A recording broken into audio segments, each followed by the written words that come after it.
अस्सलामु अलैकुम रहमतुल्लाहि व बरकातुहू। मुहतरम नाज़रीन सामीन, आज हम आप हज़रात को एक बेहतरीन वजीफ़ा बतलाएंगे। हर हाजत के लिए वजीफ़ा है और हर मकसद में आपको कामयाबी के लिए वजीफ़ा बेहतर और मुजरब साबित हो जाएगा। हर दुआ की कबूलियत के लिए है। माह रमज़ान का ख़ास वजीफ़ा है और बहुत ही ज़्यादा मुअत्तर असर रखने वाला वजीफ़ा है। माह रमज़ान के पूरे महीने का वजीफ़ा है।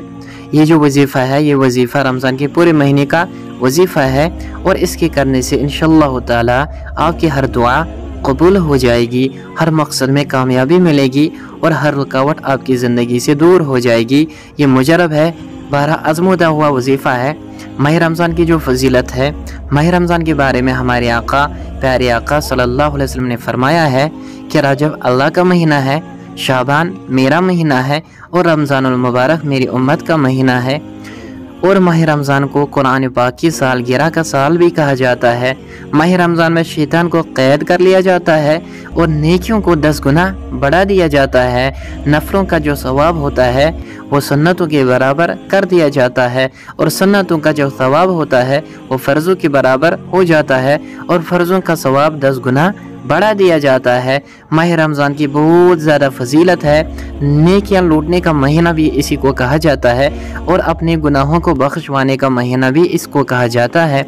वजीफ़ा पढ़ने का जो तरीका है, जब भी आपका कोई मकसद है, हाजत है, तो आपने रोज़ाना नमाज तरावी अदा करने के बाद उसी जगह बैठकर 7 मरतबा सूरतुल क़द्र यानी इन्ना अंज़लनाहु फ़ी लैलतिल क़द्र इसको पढ़ने हैं।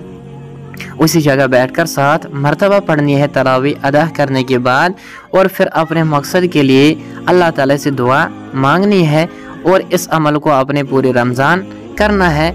रोज़ाना इसी तरीके से इस अमल को आपने पढ़ना है।